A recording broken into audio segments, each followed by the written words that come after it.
So a few people have talked about how they've seen men more devastated by relationships that don't go well in their early life, in their late teens, mid to late teens, early 20s, the college years. And even though you saw our One Direction lads not go to college because fame took them in another direction, I could see parallels to especially our Harry being more devastated and the ricochet effect of all that still playing out into his adulthood. And now he's 31. And you can see, if you're looking closely, that there's this unresolved heartache that comes through in the songs. Now, we don't know for sure if that's the truth. This is all speculative, but fans have been wondering about it. And in the whole Larry Stylinson saga, with the interference of Psycho and Simon Cowell, and just some countries where they did do concerts where homosexuality is still illegal and criminalized, I can see that there were some practical profit reasons why all that happened. But it's one thing when it happens to adults, they're in 25 to 30 years of age, where they're a little older. It's a lot harder when that happens to somebody as young as Harry was, because he was the youngest. And there, like I've said, there's a big gap in just brain development from 16 to 18. So why is it that men seem to be more devastated than women are when relationships go sour? Well, there's a couple of theories. One is that women have the support system from other women that is much more emotionally deep than men.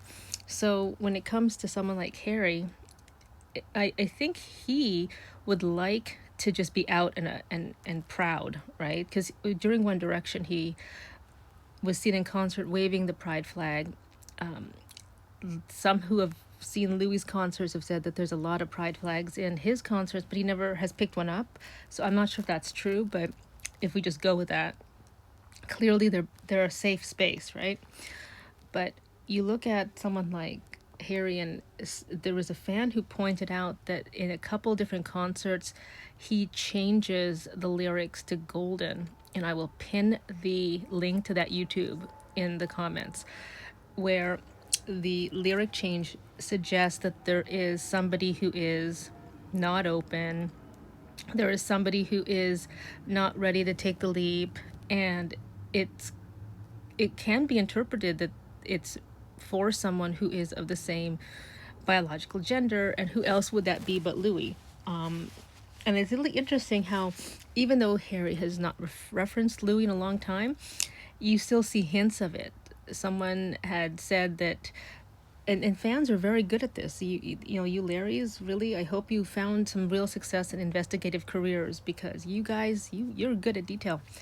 There was a concert where someone mentioned the name Luke, and then Harry said, "That's a shit name, isn't it?"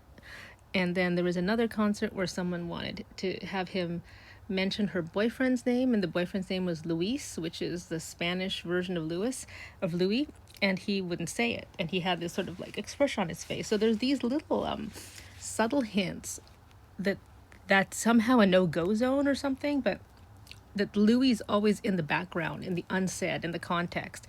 So why do I think that Harry is more heartbroken? And sort of, in my humble opinion, not a professional opinion, my humble opinion is he may have been more burned and is sort of experiencing kind of the side effect of being burned by external forces, and perhaps Louis' own reticence to come out is a number of things. When somebody who had been wearing their heart on their sleeve, when they have risked it all for love, because one thing about youth is that people are very good at not maybe seeing the consequences as much, because it's, again, the prefrontal cortex not developed, but also the exuberance and the youth and the energy and the youth and all the things that youth will, it sets it up. And it was crushed down with a very heavy hand, both by Louis and by the industry and Simon. And someone will begin to associate that kind of love. It's very it's like a rite of passage, but some people get through that rite of passage a little easier than others. But associating that level of love and affection and risk with danger, like it's like I see Harry sometimes as somebody who went out to prove it to the world that he can do it on solo, was always his ambition, it was always meant for him, even if he didn't try. I think the stars aligned for him because people born with natural showmanship, it's almost like their destiny. Even in spite of them, it's going to find them. And he, in a roundabout way, it's kind of like a reaction formation where it's like, the hell with you, Louis. You know what? I'm going to go make it without you. I'm going to do it without you. And he's gone into this state of hyper independence, which apparently is considered a trauma response. And he's gotten a lot of the things he set out for, like the Grammy, this commercially and critically successful albums, these songs that are just so awesome, and all this stuff. Like he, acting, Dunkirk, all this stuff, right? And it's like, wow. But why is it that in your eyes, Harold, that you look like you're just in agony? I mean, I can't help but see this disconnect between the agony in your eyes and this incredible success that you wanted, that you got, and you're still on this really good trajectory to get more. You've expanded into acting, you've expanded into, just you've had a duet with Stevie Nicks. I mean, my goodness, Harold, it's like you transcended. Yet there seems to be a piece of his heart missing. And I look, the eyes, they never lie. They never, ever, ever lie. It's because here he is trying to prove that I can make it without you, Louis. And yet you miss your Louis. And it's like this. It's so typical of people that are so heartbroken that they never want to ever love again. And I don't want to ever need anybody. Well, of course, Harold, you've proven you never needed anybody. It's not about needing, it's about wanting, it's about choosing. But you've been conditioned to associate it with heartbreak. And it wasn't just Psycho's fault. It wasn't just Simon's fault. A bit of it was also Louis kind of betraying himself and you. But I would say that nowadays, part of it is if there's ever to be happiness with these two, because let's assume they want to be together, let's assume they are together. But I think, and I apologize for this cold, I think the problem is actually Harry. Because Harry wants to be out and about like Elton John and his husband, which Elton John, only one in a generation's allowed to be out. The rest gets punished like George Michael. But it's like Harry wants things to be a certain way. And someone pointed out in the comment section that Harry has sung about something goes wrong and I take a long time to kind of adjust and get over it. I overthink too much. Well, welcome to depression, Harry. That's what it looks like. And I hope that if you are in therapy, Harry, that your therapist will talk to you about EMDR or accelerated resolution therapy, because if anyone is stuck, it's you and your thoughts. Because things don't have to look a certain way. You don't have to ever be out. The fans will support you if you were, and they actually support you now even though you're not technically out. But all that matters is you and Louis, and if you're in the way because you're somehow not trusting, or it's a bit of like, come here, go away, because you hurt me the last time, I'll never let you do this again, you're spinning in a wheel, like those hamsters. And do you want to be in a hamster wheel? No, you don't. Things don't have to look exactly a certain way for it to be good. Things don't have to follow the timeline in your head for it to actually be good.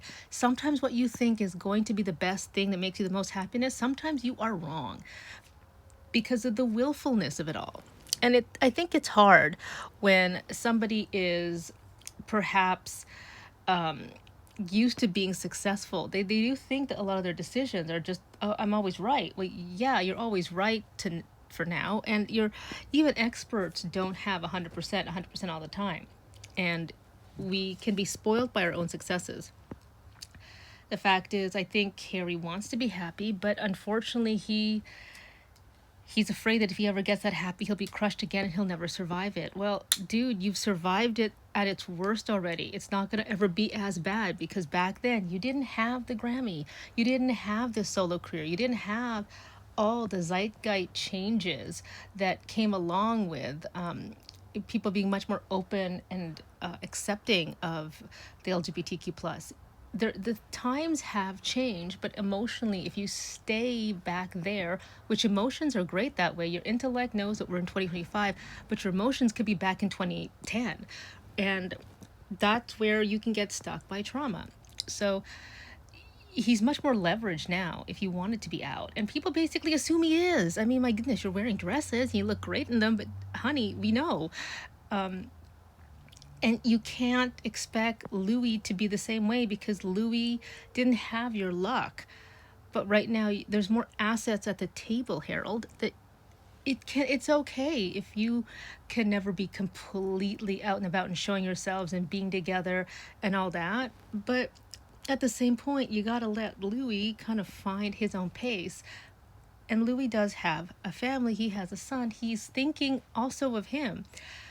You know, not everyone can pull Luke Evans, who came out and said, hey, he's been seen with women, and he finally came out and said, I'm actually gay.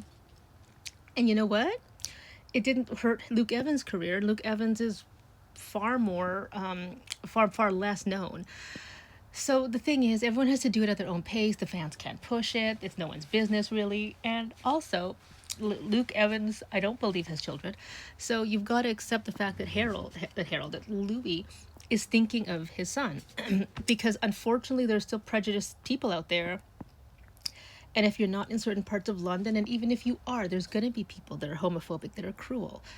There's that old footage of paparazzi using a gay slur against little Harry, who was 16 at the time, and Louis had to say, come on here, let's go, don't react. And I think you have to remember that as much as times change, I kind of sound like I'm contradicting myself. Some things don't change. And it's just, at the end of the day, the only thing that matters is actually that you make yourself happy. So we can't change other people. We can't change the world. We don't have that control. We have the control within ourselves. And if the only block you can address is yourselves, the best way to address that block, Harold, is to stop with this overprotectiveness part of you. Anyway, I'll talk more about this in the next video, I promise.